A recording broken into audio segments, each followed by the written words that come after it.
Pagi ini, dalam keheningan persekutuan dengan Tuhan, tiba-tiba saja ada suara yang menyeruak masuk ke dalam batin saya dan bergema dengan kuat.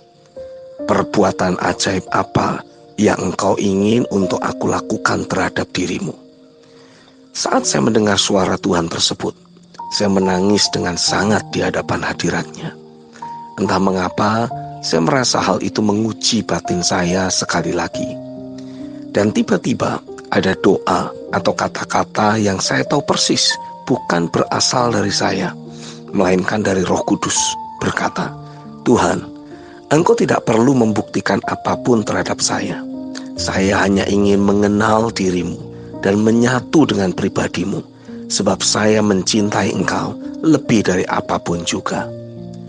Lalu saya mendengar Tuhan meresponi doa tersebut dengan suatu janji. Aku akan membangkitkan lebih banyak orang yang mencintaiku dengan ketulusan melalui kehidupanmu. Seketika atmosfer rohani di kamar saya mengalami perubahan yang sangat luar biasa.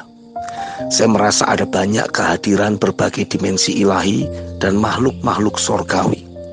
Seperti ada suatu perayaan besar yang tiba-tiba saja terjadi. Saya jadi semakin paham maksud dari ayat di bawah ini. Yeremia 15 ayat yang ke-16. Apabila aku bertemu dengan perkataan-perkataanmu, maka aku menikmatinya. Firman-Mu itu menjadi kegirangan bagiku dan menjadi kesukaan hatiku, sebab nama-Mu telah diserukan atasku, ya Tuhan Allah semesta alam.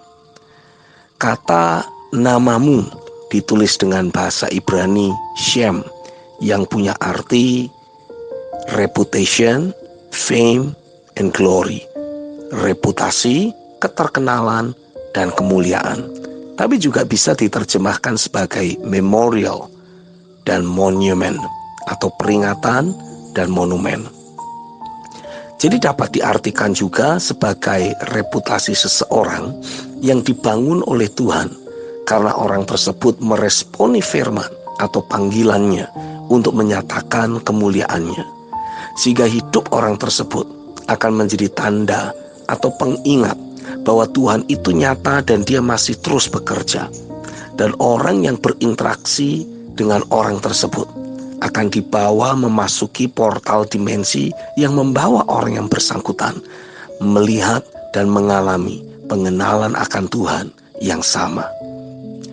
Saya makin terdorong untuk berfokus membangun reputasi di hadapan hadiratnya, di mana hidup kita senantiasa memperkenan hati Tuhan dan terus berfokus mencintai Dia dan tinggal dalam realita ruang tahta. Di sanalah kita hidup untuk memerintah di atas muka bumi ini. Dengan demikian, dimensi kedaulatan Tuhan akan semakin nyata dalam hidup kita. Kitab 1 Raja-Raja 17 ayat yang pertama menuliskan, lalu berkatalah Elia orang Tisbi dari Tisbi Gilead kepada Ahab, "Demi Tuhan yang hidup, Allah Israel yang kulayani, sesungguhnya tidak akan ada embun atau hujan pada tahun-tahun ini, kecuali kalau kukatakan." Perhatikan, entah dari mana Elia muncul, kita tidak pernah tahu asal-usul yang pasti dari orang ini. Tiba-tiba saja dia muncul di hadapan Raja Ahab untuk menyatakan firman Tuhan dan mendemonstrasikan kedaulatan Tuhan. Saya merasa hal yang sama akan terjadi. Tuhan akan memunculkan orang-orang yang membangun reputasi ilahi di hadapan hadiratnya. Mereka bukan orang-orang yang berfokus untuk membangun reputasi lahiriah.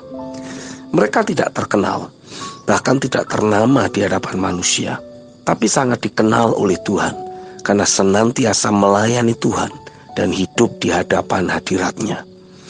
Mereka adalah orang-orang yang memang hanya mencintai pribadi Tuhan dengan sangat tulus. Kitab Matius pasal yang kelima ayat yang ke-8 dalam terjemahan firman Allah yang hidup dituliskan, "Berbahagialah mereka yang tulus hati, karena mereka akan melihat Allah." Dalam kitab 1 Yohanes 3 ayat yang kedua dituliskan, "Saudara-saudaraku yang kekasih, sekarang kita adalah anak-anak Allah, tetapi belum nyata apa keadaan kita kelak. Akan tetapi kita tahu bahwa apabila Kristus menyatakan dirinya, kita akan menjadi sama seperti Dia. Sebab kita akan melihat Dia dalam keadaannya yang sebenarnya. Kitab Roma pasal 8 ayat 19 menuliskan, sebab dengan sangat rindu seluruh makhluk menantikan saat anak-anak Allah dinyatakan. Keberadaan kita yang serupa dengan Kristus, di mana bukan kita lagi yang hidup, melainkan Kristus, akan membuat banyak orang mengalami zaman Tuhan.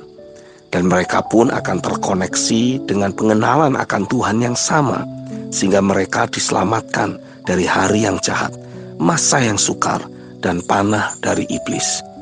Diri kita akan menjadi portal perjumpaan antara mereka dengan Tuhan.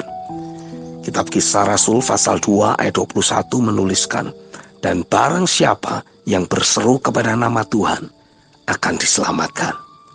Amin.